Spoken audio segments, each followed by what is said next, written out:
السلام عليكم ورحمة الله وبركاته. إن الحمد لله نحمده ونستعينه ونستغفره ونتوب إليه ونعوذ بالله من شرور أنفسنا ومن سيئات أعمالنا. من يهده الله فلا مضل له ومن يضلل فلا هادي له. أشهد أن لا إله إلا الله وحده لا شريك له وأشهد أن محمدا عبده ورسوله صلوات الله وسلامه عليه نبينا وحبيبنا محمد صلى الله عليه وعلى آله وصحبه وسلم. قال الله تعالى في كتابه الكريم: يا أيها الذين آمنوا اتقوا الله حق تقاته ولا تموتن إلا وأنتم مسلمون. أما بعد. Ikhwani wa akhwati fiddin, rahimani wa rahimakumullah. Saudara-saudariku sekalian, yang semoga Allah tabaraka wa taala berikan keberkahan dalam kehidupannya. Alhamdulillah, kita bersyukur kepada Allah tabaraka wa taala atas segala limpahan karunia, atas segala limpahan rahmat, atas segala limpahan nikmat, hidayah, inayah, taufik, fadl yang Allah curahkan, Allah berikan kepada diri kita semua. Sehingga pada kesempatan yang berbahagia ini Allah Azza wa Jalla masih terus melimpahkan berbagai macam nikmatnya kepada kita semua, sehingga kita dapat duduk hadir di tempat terbaik di atas muka bumi ini, yaitu fi baitin min buyutillah, di salah satu rumah dari rumah-rumah Allah tabaraka wa ta'ala ini. Tidak lain tidak bukan untuk meningkatkan keimanan kita, meningkatkan ketakwaan kita kepada Allah Jalla wa Ala. Duduk sejenak di majelis ilmu, duduk sejenak di salah satu taman-taman surga di dunia ini, dan semoga ilmu-ilmu yang telah kita ketahui bisa kita amalkan dalam kehidupan kita sehari-hari. Allahumma amin. Salam dan salam semoga tercurah kepada Rasulullah sallallahu alaihi wasallam, Nabi akhir zaman, Nabi yang telah membawa kita dari zaman kejahiliahan, dari zaman kebodohan, dari zaman keterasingan akan ilmu, menuju zaman yang terang benderang akan ilmu syar'i, itu zaman as-sunnah. Ikhwatal iman rahimani wa rahimakumullah. Insyaallah taala mulai hari ini dan kedepannya kita akan bahas satu tema yang sangat luar biasa pentingnya bagi setiap muslim dan muslimah, yaitu tema tentang tazkiyatun nafs atau tazkiyatun nufus. Insyaallah taala kita akan ambil nanti buku sehingga kita bisa ada pegangan dalam mengkaji setiap Sabtu pertama ini. Dan semoga Allah Azza wa Jalla selalu berikan kemudahan bagi diri kita untuk bisa menuntut ilmu agama secara ikhlas. Tazkiyatun nafs terambil dari dua kata, tazkiyah dan an-nafs. Makna tazkiyah itu ada dua. Paling tidak makna tazkiyah itu ada dua. Yang pertama maknanya an-nama. Maknanya an-nama. An-nama berkembang, tumbuh. Makna tazkiyah yang pertama maknanya an-nama, yang artinya berkembang atau tumbuh. Maksudnya apa? Menumbuhkan dan mengembangkan jiwa. Menumbuhkan dan mengembangkan jiwa untuk selalu melakukan amal-amal saleh.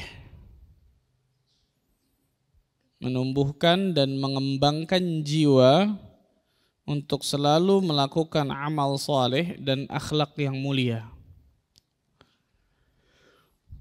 Dan akhlak yang mulia. Ini makna dari tazkiyah. Zakka yuzakki tazkiyah. Zakka yuzakki tazkiyah. Yang artinya tadi yang pertama artinya an-nama, tumbuh, berkembang. Maksudnya apa? Menumbuhkan dan mengembangkan jiwa untuk selalu melakukan amal saleh dan akhlak yang mulia. Dan makna yang kedua at-taharah. Apa taharah? Pembersihan atau penyucian. At-taharah, penyucian atau pembersihan. Maksudnya apa? Menyucikan jiwa dan akhlak. Menyucikan jiwa dan akhlak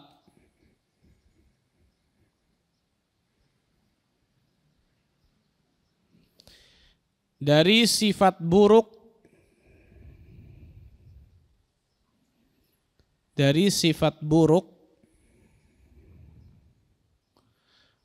amal-amal yang buruk, dari sifat yang buruk, amal-amal yang buruk,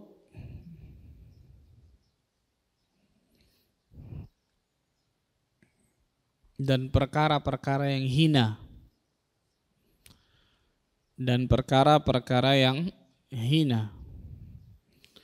Ini at-taharah, pembersihan atau penyucian, maksudnya adalah menyucikan jiwa dan akhlak dari sifat-sifat buruk, dari amal-amal yang buruk, dan dari perkara-perkara yang hina.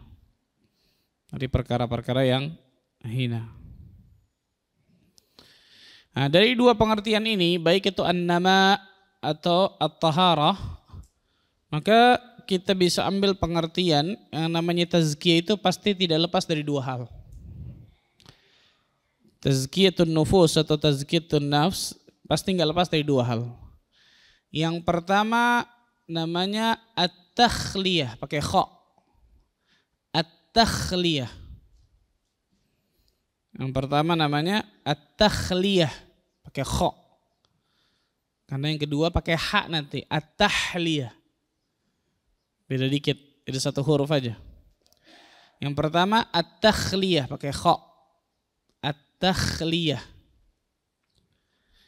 Apa itu? Penyucian jiwa dari hal-hal yang buruk. Ini at-takhliyah nih. At-takhliyah bil kha. Penyucian jiwa dari hal-hal yang buruk.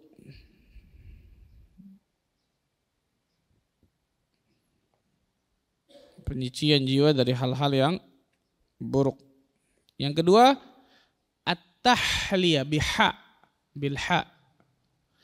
At-tahliyah.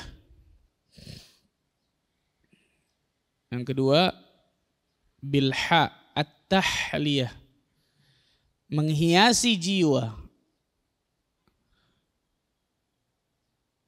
dengan akhlak yang baik dan amal-amal yang saleh.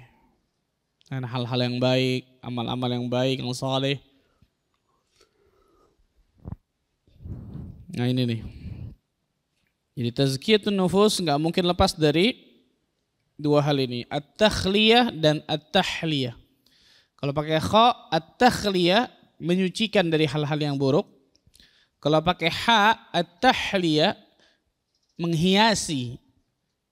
Nah, jadi kalau antum punya rumah, sudah lama nggak ditempatin, pasti kotor, betul ya? Nggak mungkin antum tiba-tiba masuk ke dalam rumah tersebut langsung menghias rumah itu tanpa membersihkannya dulu. Yang paling pertama harus apa?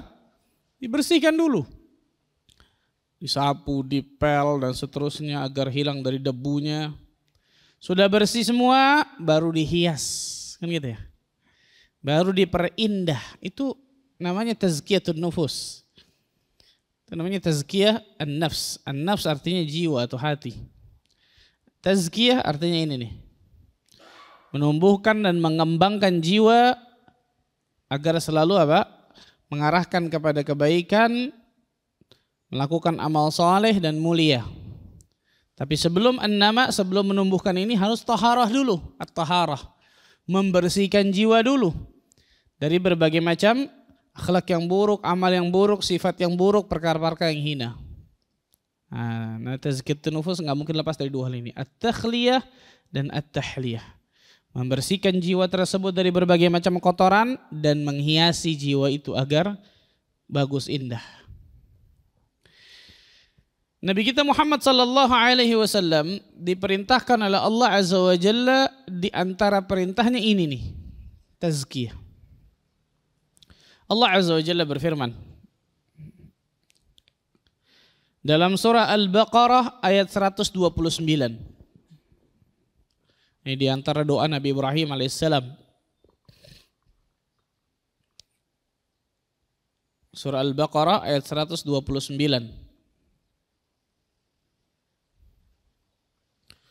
Rabbana wab'ath fihim rasulan minhum yatlu alaihim ayatik wa yu'allimuhumul kitaba wal hikmata wa yuzakkihim innaka antal azizul hakim. Ya Allah Tuhan kami. Ini doanya Nabi Ibrahim alaihissalam yang Allah kabulkan nih di antara doanya. Utuslah di tengah mereka seorang rasul dari kalangan mereka sendiri. Yatlu alaihim ayatik, yang membacakan ayat-ayatmu ya Allah. Wa yu'allimuhumul kitaba wal hikmah, mengajarkan Al-Quran dan juga As-Sunnah. Wa yuzakkihim, ini syahid bahasan kita nih, dan membersihkan jiwa-jiwa mereka, menyucikan hati-hati mereka. Innaka antal azizul hakim, sesungguhnya engkau maha perkasa lagi maha bijaksana. Lihat, ternyata di antara tugas Nabi kita Muhammad sallallahu alaihi wasallam kepada umatnya adalah tadi apa? At-tazkiyah. Wa yuzakkihim, mensucikan jiwa-jiwa mereka, membersihkan hati-hati mereka dari berbagai macam kotoran. Bahkan yang lebih jelas lagi nih, surah Al-Baqarah juga, ayat 151. Ini lebih tegas lagi nih, subhanallah. Surah Al-Baqarah ayat 151. Kama arsalna fikum rasulan minkum yatlu alaikum ayatina wa yuzakkikum wa yu'allimukumul kitaba wal hikmah wa yu'allimukum ma lam takunu ta'lamun. Sebagaimana kami telah mengutus kepadamu seorang rasul, yaitu Muhammad sallallahu alaihi wasallam, dari kalangan kalian sendiri, yang membacakan ayat-ayat kami. Wa yuzakkikum, mensucikan kalian semua tuh. Wa yu'allimukumul kitaba wal hikmah, dan mengajarkan kepada kalian Al-Qur'an dan juga As-Sunnah. Al-Kitab dan Al-Hikmah di sini Al-Qur'an dan As-Sunnah. Wa yu'allimukum ma lam takunu ta'lamun, serta mengajarkan kalian apa yang kalian belum ketahui. Lihat, Allah Azza wa Jalla mendahulukan kata-kata tazkiyah dulu, wa yuzakkikum, baru wa yu'allimukumul kitaba wal hikmah. Mensucikan hati kalian, baru mengajarkan Al-Quran dan As-Sunnah. Dan ini sama dengan ayat surat Al-Jumu'ah, ayat kedua. Sama nih. Tazkiyah dulu, baru mengajarkan Al-Quran dan As-Sunnah. Surah Al-Jumu'ah ayat kedua, lihat. Surah Al-Jumu'ah ayat kedua. Huwa alladhi ba'atha fil ummiyina rasulan minhum yatlu alaihim ayatihi wa yuzakkihim wa yu'allimuhumul kitaba wal hikmah wa in kanu min qablu lafi dhalalin mubin. Dialah yang mengutus seorang rasul kepada kaum yang buta huruf dari kalangan mereka sendiri, yang membacakan kepada mereka ayat-ayatnya, menyucikan jiwa mereka dan mengajarkan Al-Quran dan juga As-Sunnah. Lihat, sama nih, mensucikan jiwa dulu, baru mengajarkan Al-Quran dan juga apa? As-Sunnah. Meskipun sebelumnya mereka benar-benar dalam kesesatan yang nyata. Lihat, dalam dua ayat ini, surah tadi Al-Baqarah 151 dan Al-Jumu'ah ayat kedua, Allah mendahulukan kata-kata wa yuzakkihim dulu, tazkiyah, wa yuzakkikum atau wa yuzakkihim, baru kemudian mengajarkan Al-Quran dan As-Sunnah. Di sini ada hikmah besar kata para ulama. Di sini ada hikmah besar. Kenapa? Kalau ilmu Al-Quran dan ilmu As-Sunnah ingin bermanfaat bagi diri kita, yang paling pertama kita harus lakukan, bersihin dulu hati kita.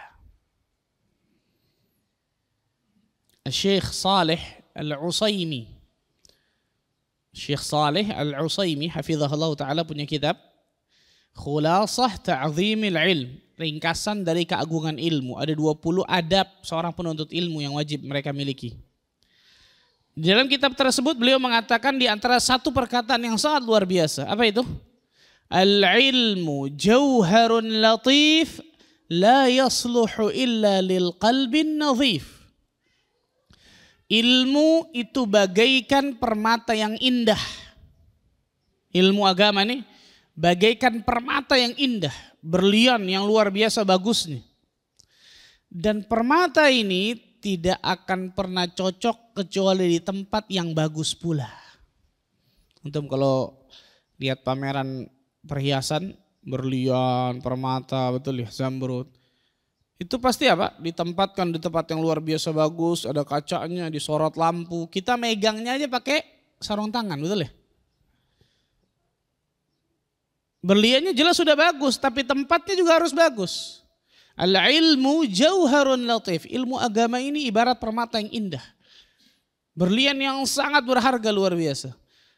La yasluhu illa lil qalbin nadhif. Dan permata yang indah ini gak mungkin cocok, gak mungkin pas kecuali di tempat yang bagus pula. Apa maksudnya tempatnya? Ini nih, hati manusia. Ilmu agama Allah Azza wa Jalla lebih-lebih dari permata. Betul ya? Lebih berharga bahkan dari seluruh dunia dan seisinya. Itu ilmu agama Allah. Tapi kalau ilmu agama tersebut tidak ditaruh di tempat yang bagus, tidak ditaruh di hati yang bagus, yang bersih, ini bahaya nih. Ini luar biasa bahayanya. Akan menjadi bumerang bagi diri kita. Maka jangan kaget ya ikhwan. Ketika orang menuntut ilmu agama, kok malah ilmunya malah menjadi bumerang bagi dirinya. Sahih ini. Semakin lama dia menuntut ilmu agama kok tidak tercermin bagi dirinya. Sebabnya banyak, bisa jadi karena ini satu nih. Apa itu? Ketika dia menuntut ilmu agama, dia tidak berusaha untuk membersihkan hatinya dulu. Sehingga ilmu agama gak bisa masuk, gak bisa bertempat pada hatinya. Ibarat gelas nih kawan. Kalau antum punya gelas yang bagus dan mahal luar biasa. Antum isi airnya dengan air yang paling bagus. Air zam-zam misal, betul ya? Tapi di dalam gelas ini kotor. Siapa yang mau minum? Ada yang mau minum? Gak ada, betul ya? Ilmu agama Allah Azza wa Jalla luar biasa Masya Allah. Air yang paling indah, air yang paling bagus di atas muka bumi ini. Tempatnya sudah Allah ciptakan, bagus pasti tempatnya hati kita. Tapi amal perbuatan kita yang menjadikan dalam hati kita itu bisa kotor. Dari dosa, maksiat, syubhat, syahwat dan seterusnya. Maka ketika ingin ilmu agama itu bermanfaat bagi diri kita, perhatikan baik-baik. Ini banyak orang nggak ngeh di sini nih. Banyak orang lupa dan lalai tentang masalah ini. Mereka nuntut ilmu agama, tapi nggak bermanfaat ilmu agama yang dia miliki. Nggak merubah dirinya menjadi orang yang takut kepada Allah. Nggak menjadikan dirinya orang yang mempunyai akhlakul karimah. Seakan-akan ilmu agamanya nggak membekas pada dirinya. Di antara sebabnya ini nih. Mereka tidak berusaha membersihkan hati mereka terlebih dahulu sebelum ilmu agama itu masuk ke tempat ini. Rasulullah SAW bersabda dalam sebuah hadis yang sahih dari Imam Ahmad, "Inna lillahi fil ardi aniyah." Sesungguhnya Allah Azza wa Jalla mempunyai bejana-bejana di atas muka bumi ini. Apa bejananya Allah? Qulubul mu'minin. Hatinya orang-orang yang beriman. Allahu Akbar. Hatinya orang-orang yang beriman. Itu bejananya Allah di atas muka bumi ini. Jadi sekali lagi ikhwan, kalau ilmu agama Allah Azza wa Jalla yang kita pelajari itu ingin bermanfaat bagi diri kita dunia akhirat, yang paling pertama kita harus lakukan adalah membersihkan hati kita terlebih dahulu. Ini di antara sebab mengapa Rasul sallallahu alaihi wasallam sebelum bertemu dengan Rabbul Alamin diapain dulu sama malaikat Jibril? Belah dulu dadanya, betul ya? 2 kali bahkan pembelahan dada itu, ketika kecil dan ketika Isra dan Mi'raj. Dalam riwayat yang sahihah. Ketika kecil, sebelum Nabi SAW menerima ilmu dari Allah, menerima Al-Quran, dibelah dulu dadanya, dibersihkan dulu, dikeluarkan kotorannya. Dikeluarkan sesuatu yang buruk dari hatinya, kemudian dicuci, dibersihkan, ditutup. Ketika ingin berjumpa dengan Allah Azza wa Jalla, Isra dan Mi'raj dilakukan itu lagi, bayangkan. Allahu Akbar. Itu Nabi kita Muhammad sallallahu alaihi wasallam. Bagaimana dengan kita? Bagaimana dengan kita? Yang merasa aman seakan-akan hati kita sudah paling bagus, sudah paling the best, sudah Masya Allah. Hati-hati kawan, banyak orang terlalaikan dari membersihkan jiwanya. Banyak orang terlalaikan dari mensucikan hatinya. Yang menjadikan dirinya tidak mendapatkan ilmu yang bermanfaat. Na'udzubillahi min dzalik. Nasallallahu alaihi. Kalau seorang petani, kawan, untuk pernah bercocok tanam kira-kira? Orang Jakarta nggak pernah cocok tanam kayaknya, insya Allah. Apa pertanian antum yang terbaik? Kacang hijau pakai kapas paling, betul ya. Kalau seorang petani mau bercocok tanam, yang paling pertama petani lakukan apa?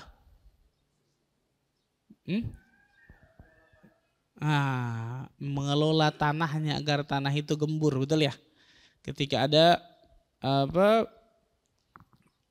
apa namanya itu parasit, betul ya, tanaman-tanaman liar, rumput liar dibersihkan, kemudian dikasih air, dicangkul, dibajak, dikasih pupuk sampai tanah itu subur, gembur, baru dipilih bibit yang unggul yang bagus, ditanam, dirawat, jadi itu dapat hasil, betul ya.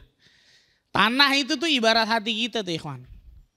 Bibit unggul itu Al-Quran dan As-Sunnah sudah pasti bagus itu, jelas. Tapi kalau ditanam bukan tanah yang baik, tidak akan menumbuhkan dengan baik.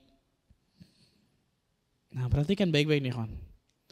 Karena orang banyak, sekali lagi saya katakan banyak sekali luar biasa orang-orang yang lupa dan lalai tentang masalah tazkiyatun nafs ini. Mereka belajar, tapi mereka lupa membersihkan hati mereka. Bagaimana ilmu Al-Quran dan As-Sunnah tersebut ingin bermanfaat, tumbuh baik dalam hati mereka kalau mereka lalai tentang masalah ini, ikhwan. Dan sebagaimana kita ketahui bersama, ikhwan, Rasul sallallahu alaihi wasallam bersabda, ala wa inna fil jasadi mudghah. Ketahuilah dalam tubuh manusia itu ada segumpal daging. Idza saluhat saluhal jasadu kulluh. Apabila segumpal daging ini baik, akan menjadikan seluruh tubuhnya baik. Wa idza fasadat fasadal jasadu kulluh. Apabila segumpal daging ini buruk, akan menjadikan seluruh tubuhnya buruk. Ala wahiyal qalbu. Ketahuilah segumpal daging itu adalah hati manusia. Nih, jantung, hati. Jantung apa liver ya kawan? Hah? Karena hati ini dalam bahasa Indonesia ini macam-macam, betul ya. Di sini liver juga hati sebenarnya, tapi yang sahih adalah jantung. Kenapa? Rasul sallallahu alaihi wasallam ketika mengatakan at-taqwa hahuna, at-taqwa hahuna, at-taqwa hahuna. Ketakwaan itu di sini, ketakwaan itu di sini, ketakwaan itu di sini, sambil menunjuk kepada dadanya. Liver nggak ada di dada lah, liver di mana? Di perut, betul ya? Maka itu adalah jantung. Tapi sudah menjadi bahasa Indonesia qalbu, hati. Itu maksudnya. Ikhwatal iman rahimani wa rahimakumullah. Pentingnya tazkiyatun nufus ini diantaranya Allah Azza wa Jalla menunjukkan di dalam Al-Quranul Karim. Dalil yang sangat tegas luar biasa tentang pentingnya tazkiyatun nafs ini. Surat yang sebagian kita saya yakin hafal kita surat ini. Surah Asy-Syams. Surah apa? Asy-Syams. Surat ke-91. Lihat dari ayat pertama. Tidak sampai ayat ke-10.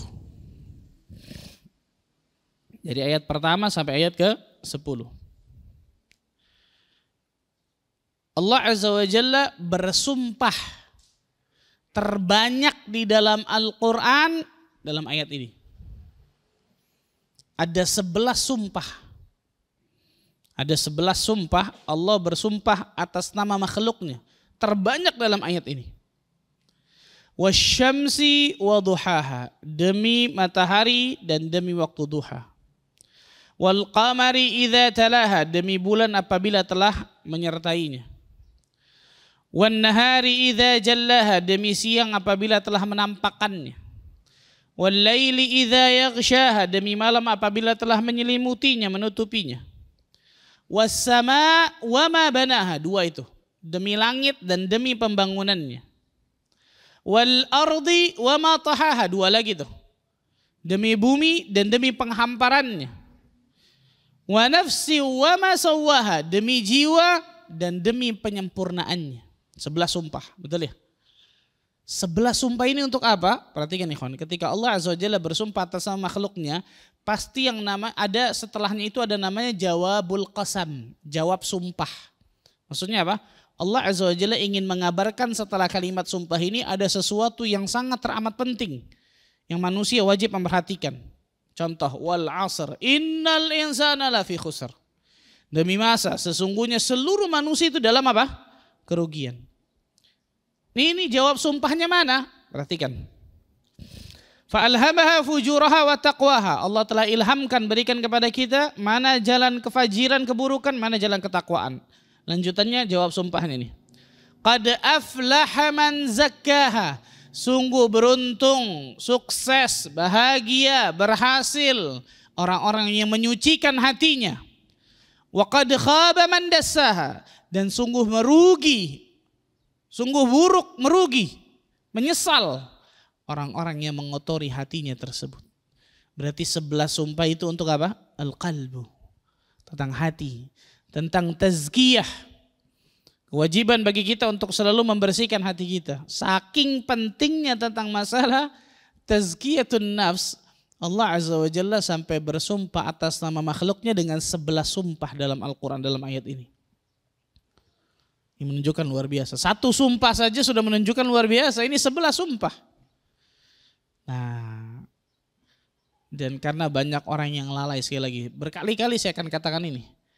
Karena banyak orang yang lalai tentang masalah hal ini. Banyak orang yang lalai, subhanallah. Rasulullah SAW bersabda dalam sebuah hadis yang sahih yang diriwayatkan Imam Muslim dalam kitab sahihnya. Tu'radul fitanu 'alal qulubi kal hasiri 'udan 'uda. Fitnah masuk ke dalam hati manusia, menempel ke dalam hati manusia itu setiap harinya seperti tenunan tikar, sehelai demi sehelai, sedikit demi sedikit. Fa ayyu qalbin ushribaha nukita fihi nuktatun sauda. Barang siapa yang fitnah mendatanginya, kemudian dia terima aja tuh fitnah itu, dia enggak tolak, maka akan dititikkan titik hitam dalam hatinya. Datang lagi fitnah ke dalam dirinya, dia terima lagi, titik hitam lagi. Datang lagi, titik hitam terus. Fa ayyu qalbin ankaraha nukita fihi nuktatun bayda. Barang siapa yang fitnah mendatanginya, dia kuat menolaknya, dia ingkari, enggak boleh ini, haram nih, enggak boleh ini, menjerumuskan ke neraka nih, maka akan dititikkan titik putih dalam hatinya. Datang lagi fitnah, dia kuat menolaknya, titik putih lagi, terus.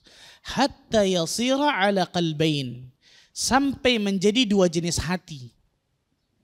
Menjadi 2 jenis hati. Yang pertama abyad mithlus safa. Yang pertama putih, jernih, bersih. Seperti batu karang yang jernih, putih, bersih, luar biasa. Hati yang seperti ini kata Nabi SAW, fala tadurruhu ma damatis samawati wal ard. Enggak ada yang bisa memadaratkan hati seperti ini selama langit dan bumi masih ada. Wal akhar aswad murbadan. Dan hati yang kedua hitam, pekat, legam. Kalkuzi mujakhian, seperti bejana yang terbalik. Antum punya penggorengan di rumah? Hitamnya di atas, di bawah? Bawah ya, yakin? Antum kan gak pernah masak ini ya, ibu istri antum yang masak ini insyaallah. Seperti bejana atau penggorengan yang terbalik, tertelungkup, hitamnya kayak gitu deh, ikhwan. Kalau hati manusia sudah hitam seperti itu tadi, titik hitam, betul ya? La ya'rifu ma'rufan wa la yunkiru munkara.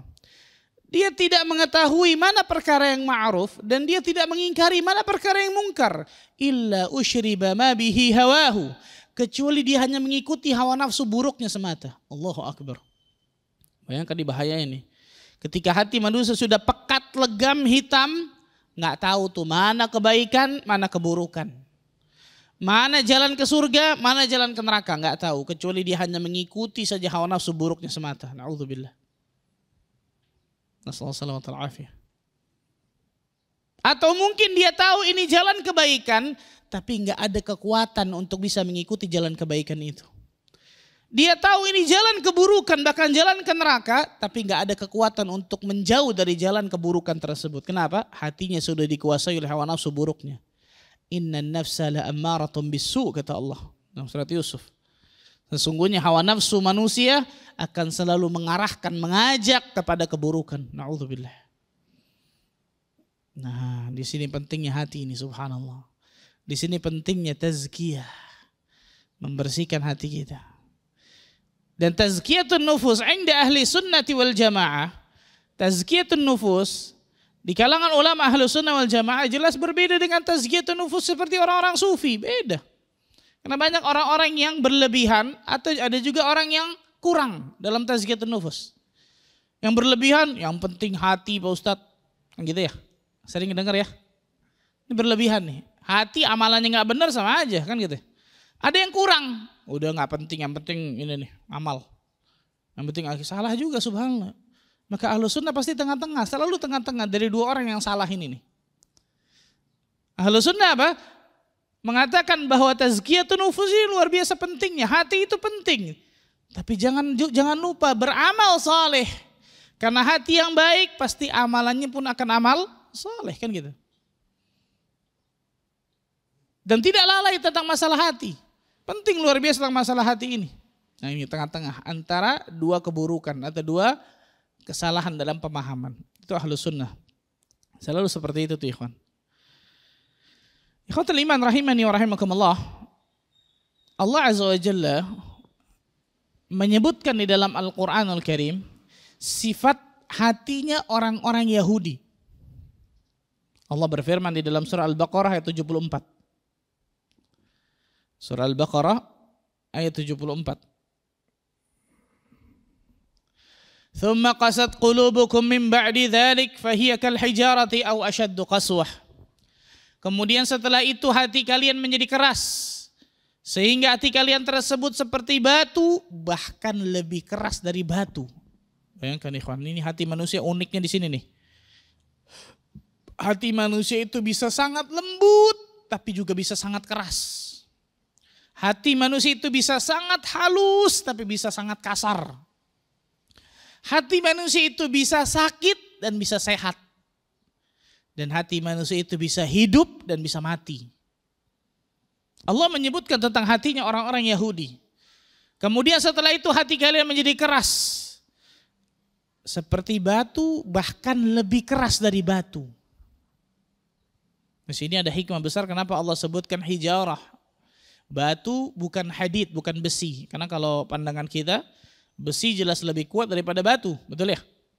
Tetapi Allah sebutkan di sini bukan besi, tapi apa? Batu. Kenapa? Besi ketika dipanaskan dengan titik didih tertentu akan apa? Meleleh. Kalau batu jadi bara, betul ya? Hatinya orang-orang Yahudi lebih keras daripada batu, karena lebih keras tersebut Allah siapkan neraka untuk bakar hati orang seperti ini. Makanya Allah sebutkan batu di sini. Wa inna minal hijarati lama yatafajjaru minhul anhar. Padahal dari batu tersebut ada sungai-sungai yang airnya memancar dari batu tersebut. Wa inna minha lama yashaqqaqu fayakhruju minhul ma'. Ada pula dari batu tersebut yang keluar mata air. Wa inna minha lama yahbitu min khasyatillah. Padahal dari batu tersebut ada yang meluncur takut jatuh karena takut kepada Allah Azza wa Jalla. Wa mallahu bighafilin amma ta'malun. Dan Allah Azza wa Jalla tidak pernah lalai daripada apa yang kalian kerjakan. Ini hatinya orang-orang Yahudi. Ini hatinya orang-orang Yahudi, subhanallah. Semakin Allah berikan banyak nabi kepada mereka, bukan semakin benar malah semakin kacau. Berapa banyak para nabi orang-orang Yahudi yang dibunuh oleh mereka, betul ya?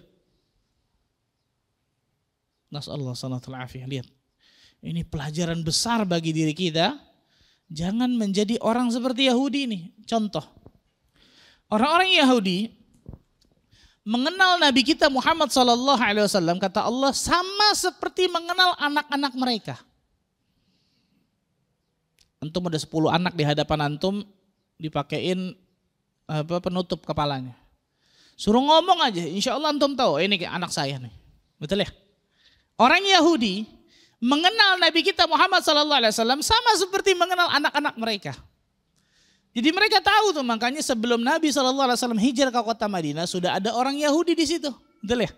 Karena mereka tahu Madinah ini nanti akan menjadi Madinatul Rasul, kota Nabi yang terakhir nih. Banyak pohon kurmanya dan seterusnya dan seterusnya.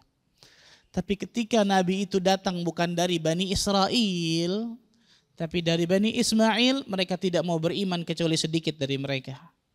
Padahal mereka tahu loh, konsekuensinya kalau saya nggak beriman kepada Rasul ini neraka. Tahu nggak ikhwan? Tahu. Kalau kita pikir-pikir bodoh ya, betul ya?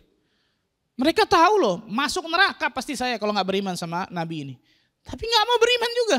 Lihat kerasnya seperti batu nih, kayak gini nih. Lebih keras daripada batu kayak gini nih. Mereka tahu, bayangkan subhanallah. Nasallahu alaihi wasallam. Ayat yang lain, antum lihat ikhwan. Dalam surah Al-Hadid ayat 16. Surah 57. Al-Hadid ayat 16. Alam ya'ni lilladzina amanu an takhsha'a qulubuhum li dzikrillah wa ma nazala minal haqq. Surah Al-Hadid surah 57 ayat 16. Surah Al-Hadid ayat 16. Alam ya'ni lilladzina amanu an takhsha'a qulubuhum li dzikrillah wa ma nazala minal haqq. Belumkah tiba waktunya? Kapan lagi waktunya tiba bagi orang-orang yang beriman untuk khusyuk hatinya mengingat Allah, untuk tunduk hatinya mengingat Allah dan mematuhi kebenaran yang Allah wahyukan kepada mereka? Kapan lagi nih bagi orang-orang yang beriman? Allah lanjutkan apa? Perhatikan. ولا يكونوا كالذين أوتوا الكتاب من قبل فطال عليهم الأمد فقست قلوبهم وكثير منهم فاسقون. Dan janganlah kalian seperti orang-orang yang telah menerima kitab sebelum itu. Siapa itu menerima kitab? Yahudi dan Nasrani.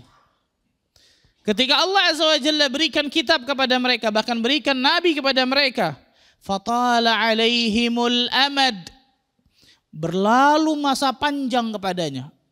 Berarti Allah Azza wa Jalla ajarkan mereka masanya sudah panjang tuh, betul ya? Waktunya panjang. Harusnya semakin orang lama ngaji semakin baik dong. Betul ya? Ini enggak. Faqasat qulubuhum. Ternyata semakin mengeras hati mereka kata Allah. Wa katsirum minhum fasiqun. Bahkan kebanyakan mereka termasuk golongan orang-orang yang fasik kata Allah. Na'udzubillah min dzalik. Ini hatinya orang-orang ahlul kitab nih, na'udzubillah. Terutama jelas tadi Yahudi, betul ya? Yahudi Nasrani sama, Yahudi terutama ini. Allah berikan kitab kepada mereka, Allah utus rasul-rasul kepada mereka. Masanya panjang luar biasa, malah menjadikan hati mereka mengeras. Lihat dari kita masing-masing ikhwan. Berapa lama kita Islam? Berapa lama kita kenal kajian sunnah Nabi SAW ini? Apakah lama waktu ini telah menjadikan hati kita melembut atau sebaliknya tambah menjadikan hati kita mengeras ya ikhwan? Ini pertanyaan besar bagi diri kita masing-masing. Jangan lihat orang, lihat diri kita. Emang di Pak Ustadz dia udah lama ngaji begitu. Jangan nunjuk orang nih, nunjuk diri kita nih. Jari kita pintar nunjuk orang tapi gak bisa nunjuk diri sendiri, salah nih. Berapa lama kita kenal Islam dari lahir? Alhamdulillah. Berapa lama kita ngaji sunnah Nabi SAW? 1 tahun, 2 tahun, 3 tahun, 10 tahun, 20 tahun, 30 tahun? Apakah panjang waktunya itu telah menjadikan hati kita melembut? Apakah panjang waktunya itu telah menjadikan kita tunduk akan syariat Allah dan Rasulnya?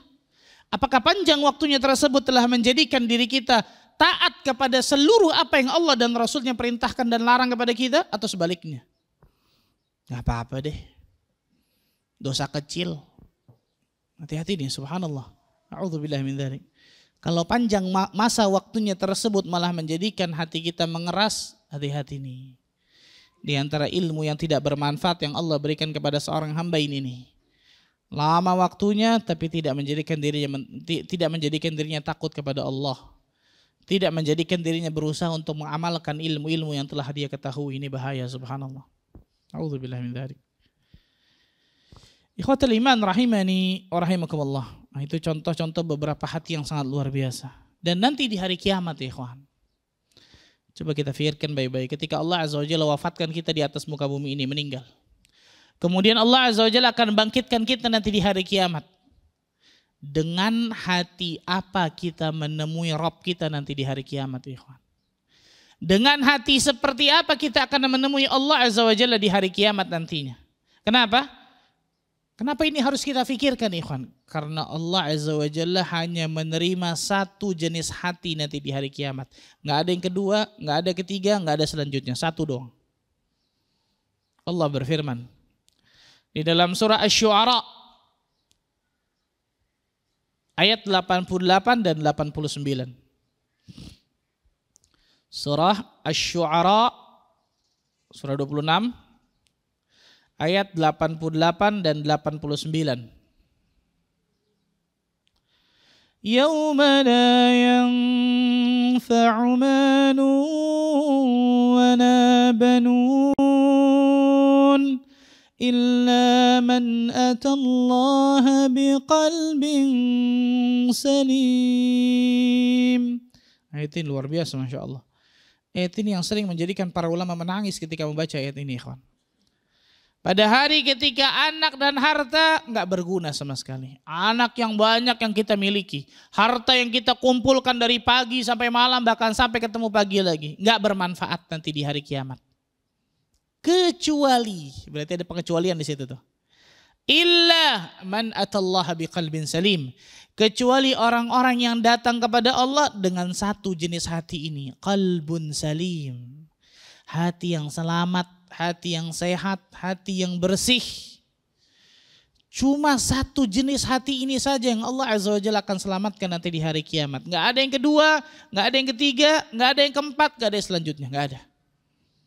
Pertanyaan besarnya adalah, apakah Allah Azza wa Jalla telah anugerahkan ke dalam hati kita ini menjadi qalbun salim ini atau tidak, ikhwan, atau belum? Apakah Allah Tabaraka wa Ta'ala telah berikan kemudahan ke dalam hati kita menjadi qalbun salim atau sebaliknya ternyata? Karena manusia hatinya macam-macam. Yang saya katakan tadi, hati manusia bisa sakit, qalbun marid. Hati manusia bisa terbalik seperti hatinya orang-orang munafik, terbalik tuh, qalbun mankus. Hati manusia bisa mati, qalbun mayyit. Dan seterusnya. Jenis hati apa yang sudah Allah berikan kepada kita? Oh, qalbun salim, Pak Ustaz. Coba lihat ciri-ciri qalbun salim. Ada nggak sama kita itu? Jangan-jangan satu pun nggak ada sama kita. Ketika kita lihat hati kita di ciri-ciri qalbun marid, hati yang sakit, oh ini ana nih. Ana juga nih. Banyak ternyata. Maka jangan kepedean, kata para ulama, perhatikan nih. Sudah menjadi kewajiban bagi setiap muslim dan muslimah untuk melihat kondisi hatinya setiap saat. Bukannya setiap hari loh, setiap saat. Setiap saat. Summiyal qalbu li'annahu yataqallab. Dinamakan hati dalam bahasa Arab itu al-qalbu. Kenapa? Karena selalu berbolak-balik. Nanti bagus, nanti hilang lagi. Nanti bagus, nanti hilang lagi. Ada satu ibu datang ke saya, satu akhwat datang ke saya, Pak Ustadz, gimana ya Pak Ustadz ya? Suami saya semenjak pandemi, perhatikan ya, semenjak pandemi nggak pernah sholat Pak Ustadz. Coba tuh bayangkan nih, nggak pernah sholat. Sebelum pandemi gimana Bu? Sholat sebelum pandemi. Bahkan kalau saya ajak kajian, datang kajian. Coba Allah kasih fitnah pandemi doang nih kawan. Belum fitnah dajjal loh ini, fitnah pandemi doang loh ini, subhanallah. Semenjak pandemi pokoknya Pak Ustadz, sampai sekarang udah 2 tahun berarti lebih, itu gak pernah sholat. Kaget saya luar biasa. Gara-gara pandemi Bu? Iya, gara-gara pandemi. Karena sebelum pandemi sholat, bahkan sebelum pandemi ketika saya ajak ke kajian datang biasa sama saya. Coba bayangkan fitnah yang luar biasa di atas muka bumi ini nih. Jangan pernah merasa aman dari fitnah di atas muka bumi. Hati saya sudah bagus, sudah bertahun-tahun ngaji. Siapa yang jamin? Dan yang paling menentukan nanti itu di akhir. Siapa yang akan jamin ketika kita di akhir akan bisa mengucapkan kalimat tauhid la ilaha illallah ketika kita merengguk sakaratul maut. Siapa yang akan jamin ketika kita di sakaratul maut bisa mendapatkan husnul khatimah dan jauh dari kata-kata su'ul khatimah? Gak ada yang bisa jamin nih, ikhwan. Gak ada yang bisa jamin, subhanallah. Dan itu sangat menentukan masalah hati ini. Yauma la yanfa'u malun wala banun illa man atallaha biqalbin salim. Pada hari ketika harta dan anak gak bermanfaat sama sekali, yang sudah mereka dapatkan dan kumpulkan gak ada manfaatnya harta dan anak itu. Kecuali, berarti harta dan anak itu bisa bermanfaat kalau ini nih, kecuali dia memiliki hati yang salim. Banyak ulama yang mendefinisikan hati yang salim ini. Kita berikan dua aja. Qalbun salim, kata para ulama yang pertama, salamatu minasyirki wasyak. Selamat dari kesyirikan dan keraguan tentang agama. Ini qalbun salim, makna qalbun salim yang pertama. Selamat dari kesyirikan dan keraguan tentang agama.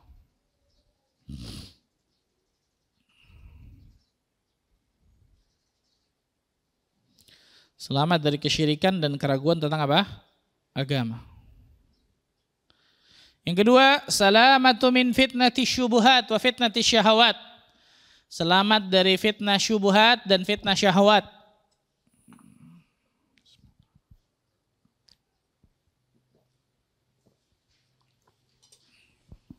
Selamat dari fitnah syubuhat dan fitnah syahwat. Ini qalbun salim.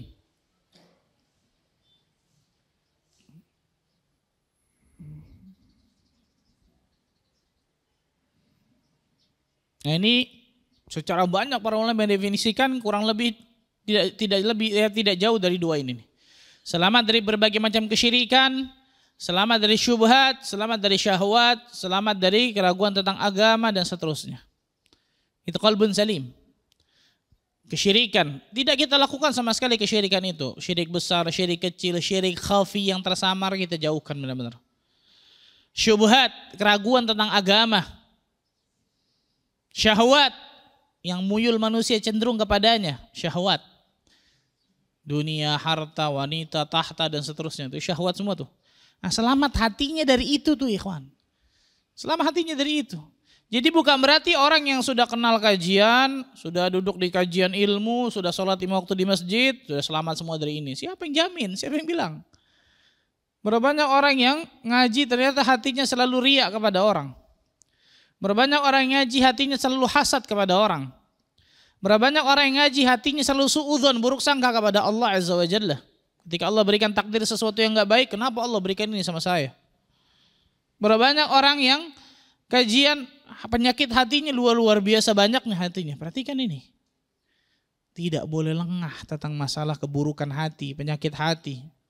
Tidak boleh lengah dari hati seseorang ya ikhwan. Karena ketika kita lengah dari hati, dari keburukan hati, penyakit hati dan bisa mengotori hati, maka pada saat itu syaitan akan mudah untuk masuk. Coba antum bayangkan, antum kalau baca kitab Al-Imam Ibnu Qayyim Al-Jauziyah tentang tafsir Al-Mu'awwidzatain. Tafsir dua surat. Al-Mu'awwidzatain apa? Al-Falaq dan An-Nas. Tafsir dua surat nih, Al-Falaq dan An-Nas. Di antara hikmah ya ikhwan, setiap sholat 5 waktu kita disunnahkan baca 3 surat, trikul, betul ya? Al-Ikhlas, Al-Falaq, An-Nas. 5 kali berarti setiap sholat wajib. Zikir pagi petang 3 kali, betul? Sebelum tidur 3 kali, bayangkan. Di antara hikmahnya apa itu, ikhwan? Berlindung kepada Allah Azza wa Jalla dari fitnah eksternal dan fitnah internal. Itu dua surat itu terutama tuh, Al-Falaq dan An-Nas. Makanya Al-Mu'awwidzatain, 2 perlindungan.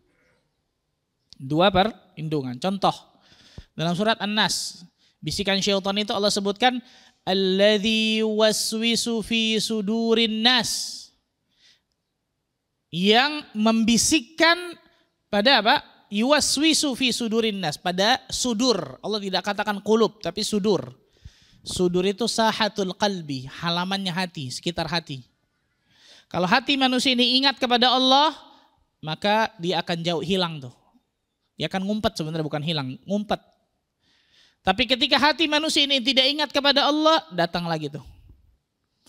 Jadi syaitan, musuh kita ini ikhwan, iblis laknatullah alaih, 24 jam gak ada cerita tidur menggoda manusia. 24 jam, bayangkan subhanallah. Di mana hati kita lengah nih, gak ingat kepada Allah, maka sudurin nas, bisikan syaitan yang ada di sekitar hati itu akan masuk sedikit, masuk sedikit, masuk sedikit. Sehingga tadi tuh, Ketika hati sudah manusia sudah hitam pekat legam, sudah gampang syaitan mengarahkannya kemanapun sudah. Maka jangan kaget kalau manusia bisa lebih parah daripada syaitan. Contohnya siapa? Firaun.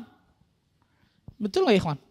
Iblis nggak berani mengatakan ana rabbukumul a'la. Firaun berani. Iblis aja kaget kayaknya tuh, subhanallah. Iblis nggak berani. Iblis selalu sumpah kepada Allah. Fabi izzatika, kan gitu.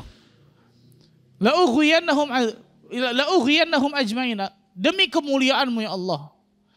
Fabima aghwaytani, demi perbuatanmu yang telah menyesatkan aku ya Allah. Masih apa sumpah atas sama Allah? Nggak berani. Firaun berani mengatakan saya Tuhan yang maha tinggi, bayangkan. Kalau manusia sudah masuk bisikan-bisikan syaitan ke dalam hatinya, kemudian hitam pekat legam, kemanapun iblis mengarahkan gampang itu. Jangan pernah merasa aman dari keburukan hati. Jangan pernah merasa aman dari penyakit-penyakit hati, ikhwan. Nah, ketika kita merasa aman dari keburukan dan penyakit hati tersebut, pada saat itu syaitan akan mudah masuk. Karena seorang yang cerdas adalah seorang yang selalu waspada akan penyakit-penyakit hati atau yang bisa mengotori hatinya tersebut. Karena itu di antara doa yang sering dipanjatkan Nabi SAW apa? Ya muqallibal qulub, tsabbit qalbi ala dinik. Ya musarrifal qulub, sarrif qalbi ala ta'atik. Itu di antara doa yang Rasulullah SAW panjatkan. Minta ketetapan hati, minta keistiqomahan hati. Bayangkan, subhanallah. Ikhwatal iman rahimani wa rahimakumullah. Ada satu cerita, satu hadis yang diriwayatkan dari Anas bin Malik. Dari sahabat Anas bin Malik, hadis ini diriwayatkan Imam Ahmad dalam musnadnya dengan sanad yang sahih. Perhatikan hadis ini. Kata Anas bin Malik, "Kunna julusan ma'a Rasulillah sallallahu alaihi wasallam faqal." Kami sedang duduk-duduk bersama Nabi sallallahu alaihi wasallam di Masjid Nabawi, tiba-tiba Rasul ngomong kepada kami. Yatlu alaikumul an rajul min ahli jannah. Sebentar lagi akan masuk pemuda penghuni surga. Bahkan dalam riwayat lain disebutkan sebentar lagi akan masuk pemuda penghuni surga dari pintu ini. Maka kata Anas bin Malik, fatala'a rajulun minal ansar. Maka masuk seorang laki-laki dari kaum Ansar, tantifu lihiyatuhu min wudu'ihi. Bekas air wudunya itu ada di jenggotnya, menetes. Qad ta'allaqa na'alaihi fi yadihi shimal. Kemudian tangan kirinya membawa sendalnya. Kemudian sholat, jalan. Itu aja, masuk, sholat, jalan. Falamma kana al-ghad, kata Anas bin Malik, keesokan harinya Rasul ngomong lagi. Yatlu alaikumul an rajul min ahlil jannah. Sebentar lagi akan masuk laki-laki penghuni surga dari pintu ini. Masuk lagi dia lagi. Hari ketiga sama seperti itu. Yatlu alaikumul an rajul min ahlil jannah. Akan masuk sebentar lagi laki-laki penghuni surga dari pintu ini. Dia lagi. Abdullah ibn Amr ibn As radhiyallahu anhu penasaran. Ini hebatnya sahabat nih, kawan. Mereka semangat luar biasa fi umuril akhirah, pada perkara-perkara akhirat. Kalau kita semangatnya perkara apa? Dunia, Masya Allah. Jujur betul bagus, Masya Allah. Abdullah bin Amr bin As hari ketiga, setelah orang itu keluar, diikutin. Ya fulan, boleh nggak aku nginep di rumahmu 3 hari? Aku ada sedikit masalah sama ayahku. Fadhal, silakan. Mau ngapain Abdullah bin Amr bin As? Mau ngelihat apa orang ini nih keistimewaannya, amalannya apa? Sampai 3 kali Rasul mengatakan penghuni surga, penghuni surga, penghuni surga. Bayangkan. Tidurlah Abdullah bin Amr bin As di rumah orang tersebut. Ketika malam hari Abdullah bin Amr bin As bangun salat malam. Orang ini tidur, bobo. Kecuali kata Abdullah bin Amr bin As dekat subuh dia membalikkan tubuhnya, dia berzikir, bertasbih, tahmid, takbir, setelah itu tidur lagi. Ini apa nih, kok gak bangun dia nih, subhanallah. Ketika siang hari Abdullah bin Amr bin As puasa, dia gak puasa. Subhanallah. Manusia hanya bisa melihat zahir. Betul ya? Cuma bisa melihat amalan zahir yang gak tahu hati. Sampai 3 hari gak ada yang istimewa. Apa ini yang istimewa? Rasul sampai katakan surga, surga, surga. Bayangkan. Gak kuat sudah. Ya fulan, sesungguhnya aku gak ada masalah sama ayahku. Tapi aku mendengar Nabi SAW mengatakan dirimu ini masuk surga 3 kali. Apa amalanmu? Maksudnya apa? Kasih tahu diriku, aku juga ingin masuk surga. Apa kata orang tersebut? Ma huwa illa ma ra'ait. Gak ada kecuali apa yang kau lihat. Ya lemes deh. Gak ada kecuali apa yang kau lihat sudah. Amalanku ya itu. Maka jalanlah baliklah Abdullah bin Amr bin As. Ketika baru sebentar masih kelihatan dipanggil. Ya Abdullah ta'al. Wahai Abdullah balik sini. Orang itu mengatakan ma huwa illa ma ra'ait. Amalanku gak ada kecuali apa yang kau lihat. Ghaira. Perhatikan ya. Ini yang berat nih. Ghaira anni la ajidu fi nafsi li ahadin minal muslimina ghishan. Kecuali dalam hatiku tidak ada ghish. Tidak ada iri, kedengkian kepada kaum muslimin sedikit pun. Wala ahsudu ahadan ala khairin a'tahu Allahu iyah. Dan tidak ada dalam hatiku hasad kepada orang-orang yang Allah berikan kenikmatan dari Allah. Gak ada sama sekali. Berarti hatinya apa? Bersih, bening hatinya nih. Gak ada dalam hatiku ini ghish, dengki, iri, gak suka kepada kaum muslimin, gak ada tuh. Dan apa? Tidak pernah ada hasad kepada orang-orang yang Allah berikan kenikmatan kepada dirinya, gak ada sama sekali. Tahu hasad ya? Benci, tidak suka ketika melihat orang lain mendapatkan kenikmatan dari Allah, itu hasad tuh. Dan hasad ini tingkat-tingkat, bertingkat-tingkat. Yang paling bawah ini nih, hati kita gak suka, hati kita ngedumel, hati kita benci ketika melihat orang lain mendapatkan kenikmatan, ini termasuk apa? Hasad, kata Syekhul Islam Ibnu Taimiyah rahimahullah ta'ala. Di antara tingkatan hasad, menginginkan kenikmatan seperti orang itu dan menginginkan kenikmatan pada orang itu hilang. Itu hasad juga. Ada yang namanya HTT, tahu HTT? Hasad tingkat tinggi. Menginginkan kenikmatan pada orang itu hilang walaupun saya nggak dapat. Itu bahaya tuh ikhwan. Itu luar biasa bahaya nih. Syaitan akan menggiring kita sampai yang paling tinggi ini nih. Biarin dia nggak dapat. Biarin dia nggak dapat walaupun juga saya nggak dapat. Itu hati-hati nih ikhwan. Subhanallah. Orang ini nggak ada dalam hatinya tuh, nggak ada kedengkian, nggak ada iri, nggak ada hasad. Allahu Akbar, hatinya bersih banget. Apa kata Abdullah bin Amr bin As? Hadhihi allati balagat bika. Oh ini nih yang menyampaikan dirimu sampai derajat seperti ini nih amalanmu, Masya Allah. Amalan hati, betul ya? Gak kelihatan sama manusia. Yang menarik adalah Abdullah bin Amr mengatakan apa? Wahiyallati la nutiq. Dan inilah yang kami belum mampu nih. Berarti gampang susah. Abdullah bin Amr bin As, bayangkan loh. Yang ini engkau gak ucapkan dan kami belum mampu ternyata. Gak mudah ternyata ini, subhanallah. Syekhul Islam Ibnu Taimiyah mengatakan apa? Ma khala jasad min hasad. Nggak ada jasad manusia yang lepas dari hasad. Maksudnya apa? Setiap manusia itu memiliki potensi untuk hasad kepada orang lain. Dan biasanya sejenis tuh. Orang kaya hasad dengan orang kaya. Dokter dengan dokter. Pedagang dengan pedagang. Ahli ilmu dengan ahli ilmu. Jadi antum jangan kira ahli ilmu nggak hasad pada ahli ilmu nih. Hati-hati deh. Ahli ilmu dengan ahli ilmu. Ahli dunia dengan ahli dunia. Seperti itu tuh. Tapi bedanya kata Syekhul Islam, Al-Karim yukhfihi. Orang yang mulia itu akan menyembunyikannya, maksudnya akan melawannya. Syaitan bisikan untuk hasad, enggak boleh, haram nih. Dia lawan itu. Bahkan dia doakan orang yang dihasadi tersebut, dia doakan kebaikan agar hilang hasadnya. Wal-laim yubdihi, dan orang yang hina, yang buruk akan menampakkannya. Ya, itu akan mengikuti bisikan syaitan, suruh hasad, iya benar memang dia. Harusnya saya yang dapat bukan dia tuh. Ini hati-hati nih, hasad. Ini penyakit hati nih. Perhatikan nih ikhwan nih. Hati manusia menjadi kebeningan hati manusia menjadi modal berharga untuk bisa dapatkan surga Allah Azza wa Jalla. Betul ya? Jelas dalilnya, subhanallah. Maka jangan pernah remehkan amalan hati, ikhwan. Jangan pernah remehkan amalan hati.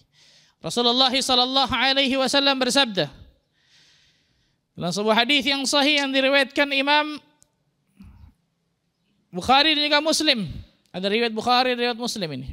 Dari Abu Hurairah radhiyallahu anhu, ini riwayat Muslim, "Innallaha la yanzuru ila suwarikum wa amwalikum walakin yanzuru ila qulubikum wa amalikum." Sesungguhnya Allah Azza wa Jalla tidak melihat dari rupa kalian. Riwayat lain, ajsamikum, bentuk fisik kalian. Allah nggak lihat itu, mau cantik, mau ganteng, mau tinggi, mau kurus, mau gendut, Allah nggak lihat itu tuh. Walakin yanzuru ila qulub wa amwalikum, dan Allah tidak lihat dari harta kalian. Allahu Akbar. Perhatikan nih, banyak orang salah di sini, betul ya? Ketika orang dikasih banyak harta, Allah lagi sayang sama dikasih banyak. Mana dalilnya? Mana dalilnya, ikhwan?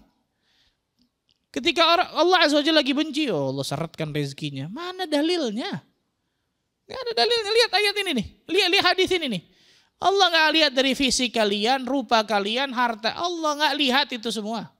Gak lihat mau miliarder, mau tinggi pangkat jabatannya sekhalifah lagi, subhanallah. Walakin yanzuru ila qulubikum wa amalikum. Akan tetapi yang Allah lihat yang pertama apa? Hati kalian yang pertama. Lihat, ketakwaan ada di hati itu. Hati kalian, baru setelah itu apa? Amal kalian. Karena hati yang baik pasti akan melahirkan amalan yang saleh, amal yang baik pula. Jangan dibuang amalnya, amal penting luar biasa nih. Tapi yang paling pertama apa? Hati kalian. Untuk apa umrah tiap tahun, haji tiap tahun, sholat luar biasa, Masya Allah, sedekah luar biasa, tapi hatinya riya. Hatinya ujub, bangga akan amalannya, bangga akan dirinya. Hatinya hasad kepada orang. Hatinya tadi suudzon kepada Allah Azza wa Jalla. Gak ada gunanya, na'udzubillah. Hati kalian dulu bersihkan, baru amal kalian benarkan. Dua ini pasti sinkron nih. Hati yang baik akan melahirkan amalan yang baik pula. Maka salah orang-orang yang mengatakan yang penting hati, Pak Ustadz. Tapi amalannya buruk. Bohong, berarti hatinya buruk itu. Karena cerminan hati itu amal pasti. Cerminan hati itu apa? Amal. Dan cerminan paling jelas dari hati, nih. Lisan, corong. Selain dari amal kita, ini lisan, subhanallah. Nah, itu disebutkan oleh para ulama tentang masalah hal ini, subhanallah.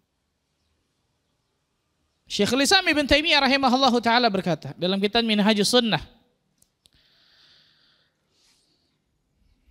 fa innal a'mal tatafadalu bitafaduli ma fil qulubi minal iman wal ikhlas. Sesungguhnya amalan itu berbeda-beda, tingkatannya sesuai dengan perbedaan tingkatan keimanan dan keikhlasan dalam hati manusia. Allahu Akbar. Makanya beda.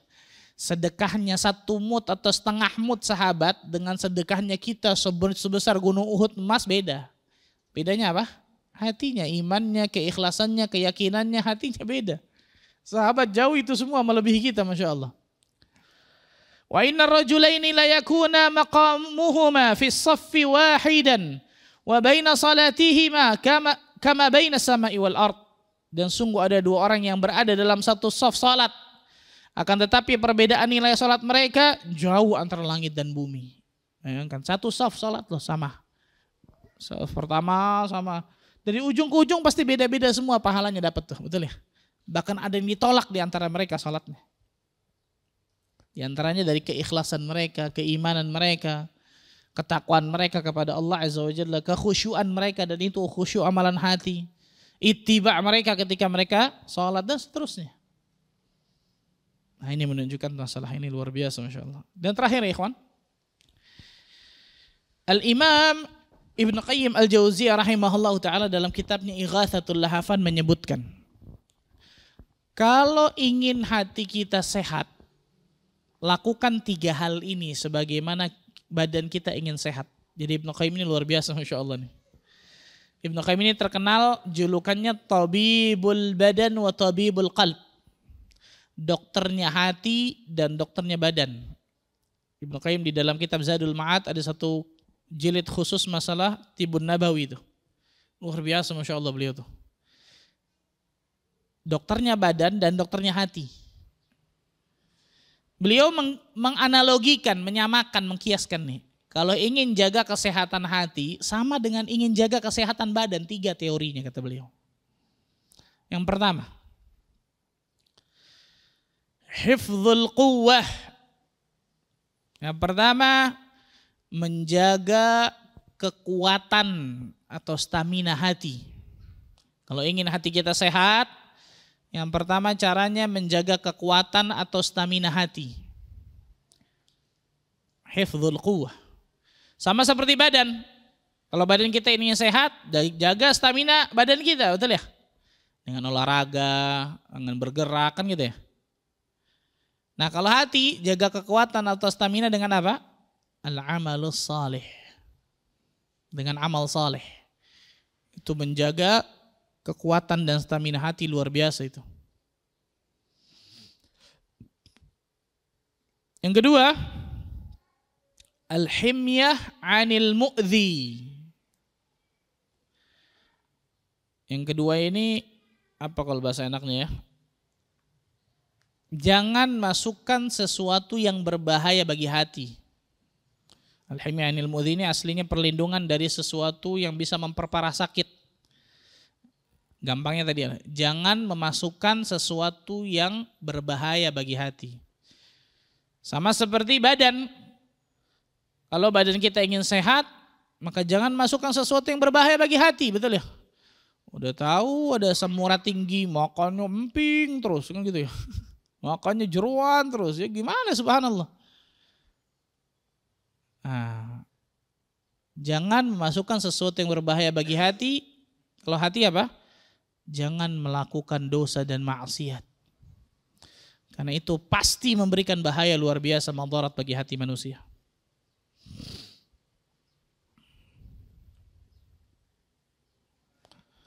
Yang ketiga, wastifraghul mawadil fasidah. Membersihkan sumber penyakit. Membersihkan sumber penyakit. Membersihkan, mencabut, menghilangkan, sama tuh. Sumber penyakit. Ketika sudah ada penyakit dalam hati kita nih, sudah terlanjur masuk nih, kita berbuat dosa, maksiat, syubhat, syahwat, maka bersihkan itu sebagaimana badan. Kalau badan membersihkannya kasih antibiotik, kasih obat, kan gitu ya, atau operasi angkat, kan gitu ya, atau minum herbal, seterusnya lah. Nah kalau hati membersihkannya dengan apa? Al-istighfar wa taubah. Istighfar dan taubat kepada Allah. Allahu Akbar. Ini membersihkan hati nih dari sumber penyakit yang sudah terlanjur masuk, sudah dalam hati kita, bersihinnya dengan istighfar dan taubat kepada Allah Azza wa Jalla. Nah, ini menarik subhanallah.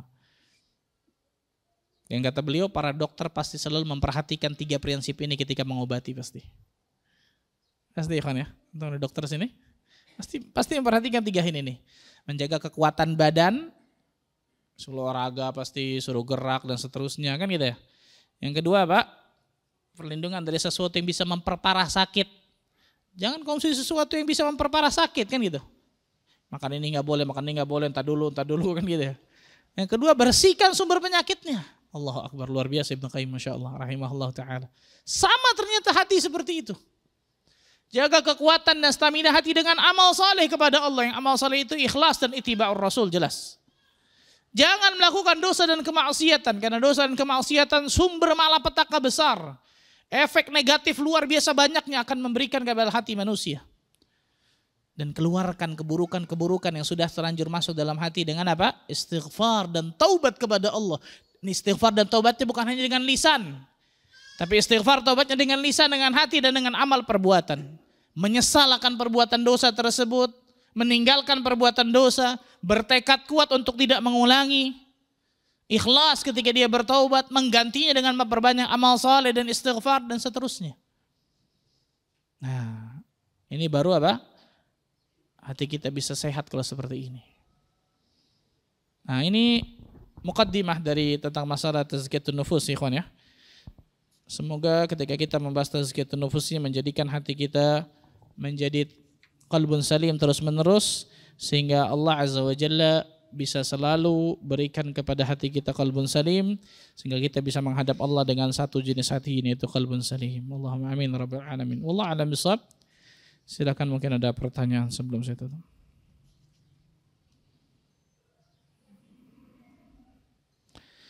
Selain ini insyaallah ta'ala kita akan bahas kaidah-kaidah dalam tazkiyatun nufus dan seterusnya.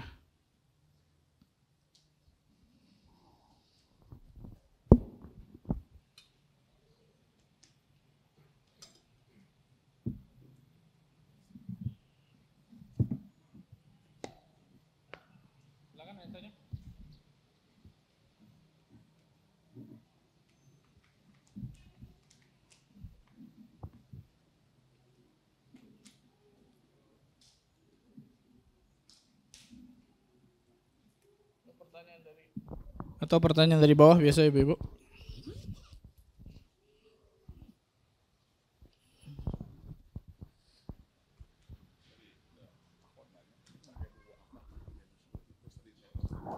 Nah, pakai buku apa nanti insya Allah dikabarkan.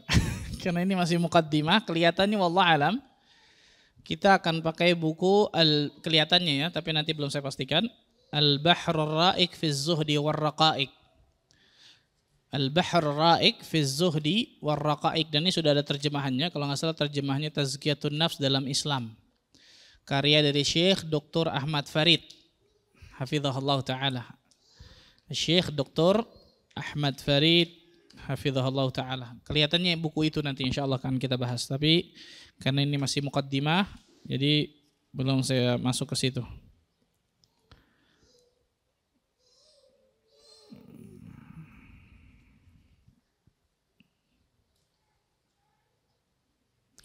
Ustadz, kalau kita mengajarkan atau mengingatkan anak mantu kita karena adab yang tidak baik, adab tidak baiknya, apakah ini termasuk hasad? Padahal mereka sering ikut kajian. Lah, kenapa termasuk hasad? Hasad itu tadi al-bughdu wal karaha lima yara min husni halil mahsud. Itu hasad. Benci atau tidak suka ketika melihat orang lain mendapatkan kenikmatan dari Allah. Ini artinya hasad. Ini artinya apa? Hasad. Kalau ini enggak jelas. Mengingatkan, mengajarkan adab yang tidak baik kepada anak kita atau kepada mantu kita atau kepada siapapun, saudara kita, teman kita, maka jelas ini tidak, ini dakwah namanya, bagus Masya Allah.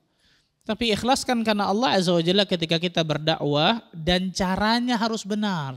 Perhatikan nih, ada banyak orang niatnya dakwah tapi caranya salah. Contoh, mengingatkan orang di depan orang lain ramai, jangan. Biasa akan keluar gengsinya mungkin, betul ya, egonya akan keluar. Mengingatkan berdua, kan gitu. Mengingatkan di waktu yang tepat, jangan ketika dalam keadaan capek, panas dan seterusnya, tolak akhirnya. Mengingatkan, sebelum kita mengingatkan, berikan kebaikan dulu kepadanya. Mungkin kasih hadiah dulu, kasih akhlakul karimah dulu, betul ya. Sehingga orang ini benar-benar tahu dan yakin bahwa kita ingin memberikan kebaikan kepadanya, kan gitu. Nah, ada tariqatul dakwah, ada cara-cara agar kita berdakwah dan agar dakwah kita diterima oleh Allah. Dan ketika itu semua sudah kita lakukan, kita sampaikan, ternyata ditolak, bukan ego yang muncul, bukan marah yang muncul. Terserah deh, surga-surga, neraka-neraka, salah ini. Harusnya apa? Kasihan yang muncul. Babud da'wah, babur rahmah. Bab dakwah ini bab kasih sayang. Bab dakwah, bab kasih sayang, bukan bab menang-menangan. Bukan bab mau ego-ego, bukan, tapi bab kasih sayang. Kasih tahu dengan kasih sayang kita, kalau orang itu menolak, maka kita akan apa? Kasihan ya Allah, semoga Allah berikan hidayah kepadanya. Akan keluar doa tuh, bukan marah. Allah yahdihim, semoga Allah berikan hidayah kepada mereka. Ketika siang hari kita berusaha untuk mendakwahkan manusia dengan lisan kita, ini yang benar, ini yang salah, ini dalil, kan gitu ya. Maka jangan lupa di malam hari kita angkat tangan kita kepada Allah, doakan orang-orang yang Allah Azza wa Jalla, yang kita dakwahkan agar Allah berikan hidayah taufik kepada mereka. Dan ini tidak termasuk hasad insyaallah. Assalamualaikum Ustaz. Waalaikumsalam warahmatullahi wabarakatuh. Afwan, tolong doakan anak-anak cepat menikah dengan ahlu sunnah. Masya Allah. Sini ada yang siap yang atas nih. Ikhwannya nggak ada yang siap di atas nih, gimana? Subhanallah. Semoga anak, berarti yang tanya ibu mungkin ya, ibunya Masya Allah. Semoga anak ibu Allah berikan jodoh seorang laki-laki yang saleh, seorang laki-laki yang baik agama dan akhlaknya. Dan Allah Azza wa Jalla berikan jodohnya seorang laki-laki yang bisa memimpinnya menjadi pemimpin keluarga yang baik sehingga sampai ke surga Allah Azza wa Jalla.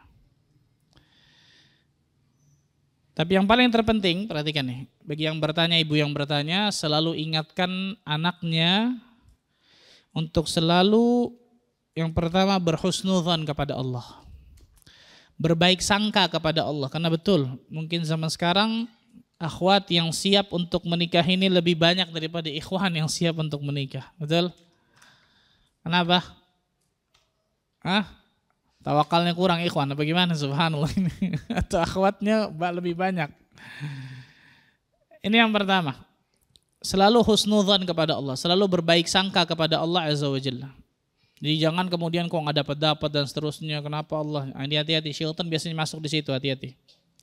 Yang kedua, bagi seluruh akhwat pada hakikatnya, berusaha untuk selalu islahun nafs, memperbaiki dirinya, menjadikan dirinya menjadi orang yang salihah, wanita yang salihah. Kenapa? Karena kaidahnya laki-laki yang baik untuk wanita yang baik. Laki-laki yang buruk untuk wanita yang buruk. Itu kaidahnya, ikhwan. Ketika ada keluar dari kaidah ini berarti ujian bagi dirinya. Misal laki-laki baik dapatnya wanita buruk. Ujian bagi laki-laki ini berarti. Contohnya Nabi Nuh alaihissalam, betul ya? Contohnya Nabi Lut alaihissalam, ujian bagi laki-laki ini. Atau sebaliknya, wanitanya salihah luar biasa dapat laki-laki na'udzubillah. Ujian bagi wanita ini, contohnya siapa? Asiyah dapat Firaun, betul ya? Dan seterusnya. Nah, tapi kaidah dasarnya laki-laki yang baik untuk wanita yang baik, laki-laki yang buruk untuk wanita yang buruk. Maka berusahalah untuk memperbaiki diri. Berusahalah untuk selalu meningkatkan ketakwaan kepada Allah Azza wa Jalla, maka Allah Azza wa Jalla akan kirim pasangan hidup kita nggak akan jauh dari diri kita, agama kita tuh, agamanya. Nah, ini yang kedua nih, selalu husnudzan kepada Allah yang pertama, yang kedua berusaha untuk selalu memperbaiki diri. Dan ini ikhwan dan akhwat dua-duanya. Yang ketiga, doa kepada Allah Azza wa Jalla. Jangan pernah remehkan doa kepada Rabbul Alamin. Karena saya banyak temukan luar biasa kisah-kisah yang kalau kepala kita nih, kayaknya nggak mungkin nih. Ternyata Allah jadikan mungkin. Di antaranya karena doa ini ya. Doa dengan tulus ikhlas kepada Allah Azza wa Jalla. Doa dengan berharap kepada Allah, Allah berikan yang terbaik bagi dirinya. Perbesar raghbahnya kepada Allah Azza wa Jalla, Allah Azza wa Jalla akan berikan itu insya Allah. Berdoa kepada Rabbul Alamin. Yang keempat, coba cari. Cari satu dengan yang lain. Misal yang sudah menikah, ikhwan dan akhwat. Yang akhwatnya sudah menikah, maka coba tanya kepada suaminya, teman-temannya, betul ya? Yang teman yang dia tahu, agama dan akhlaknya baik dan seterusnya. Atau sebaliknya. Yang ikhwan ingin cari yang akhwat, kalau sudah ada suami dan istri, coba cari teman akhwatnya nih. Nah, dan itu bisa insya Allah. Yakinlah ikhwan, Allah Azza wa Jalla nggak mungkin zalim kepada hambanya. Allah Tabaraka wa Ta'ala akan berikan pasangan hidup yang pas dengan waktu yang tepat bagi diri kita. Jangan takut insya Allah. Karena biasanya yang lebih takut ini akhwat daripada ikhwan, betul ya? Maka jangan pernah takut subhanallah, jangan pernah khawatir masalah ini, yakinlah kepada Allah Azza wa Jalla, maka Allah Azza wa Jalla pasti akan berikan yang terbaik bagi kehidupan kita. Wallahu a'lam bishawab. Jadi menikah ini Masya Allah, jadi Masya Allah. Ikhwan, yang siap lo? Di bawah ada tuh ikhwan. Hah? Ikhwannya kacau, ini melempem jangan-jangan ini subhanallah ini. Apa? Gak ada yang bujangan, masa gak ada yang bujangan? Ini depan anak bujangan atau Masya Allah ini nih.